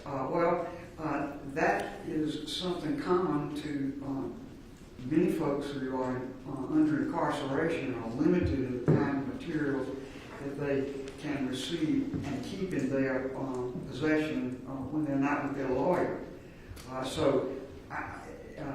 This is not an issue where he's being deprived of the ability to consider material that you have received.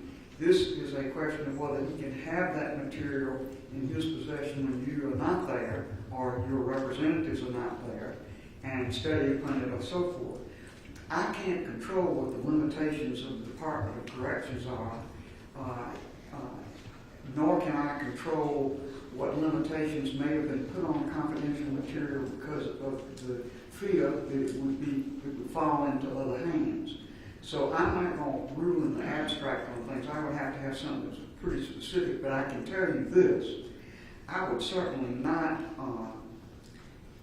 order that these materials be wholesale given to him for him to take back to his cell and have in his possession, because I don't know who might see them were that the case. And if they are confidential materials, that would be an extreme risk of breaching the confidentiality of the materials to do that because of his situation. And his situation is as it is, not my making or yours.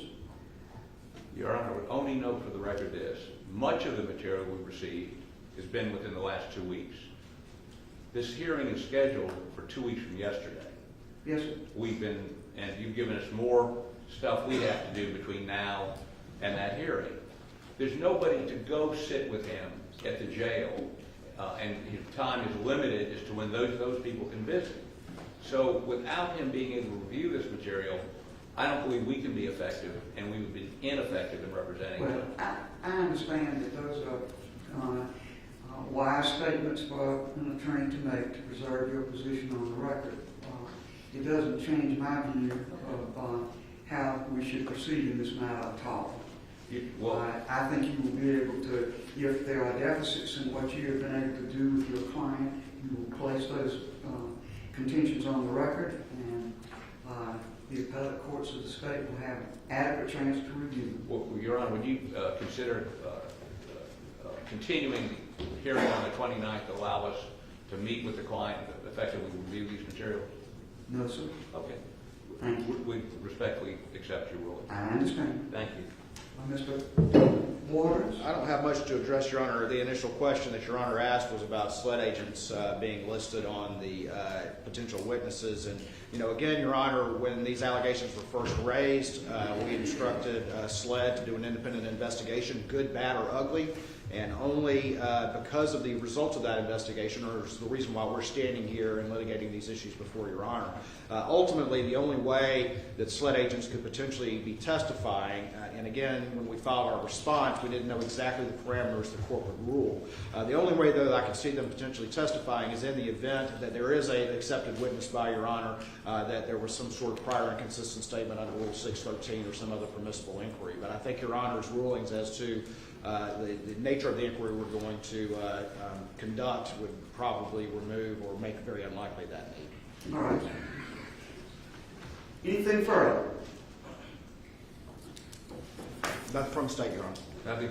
Nothing from the defendant, Your Honor. All right. I say to attorneys for both sides, the court is deeply grateful for the very fine materials you have submitted so far. It's an extreme amount of work in a very truncated period of time, and I appreciate the burdens it places upon you, Mr. Hopgood, and I particularly thank you as a member of the General Assembly for not interposing your immunity because you are in session, and I respect that. I set these matters after consultation with y'all so that I could fulfill my obligations to the court as expressed in Chief Justice Beatty's order. But I realize that I'm doing that with your extreme cooperation in light of your other duties, and I appreciate it very much. Thank you, Your Honor. I look forward to further submissions from the parties and from the hearings commencing January the 29th. Court will be in recess. Thank you. Thank you, Your Honor.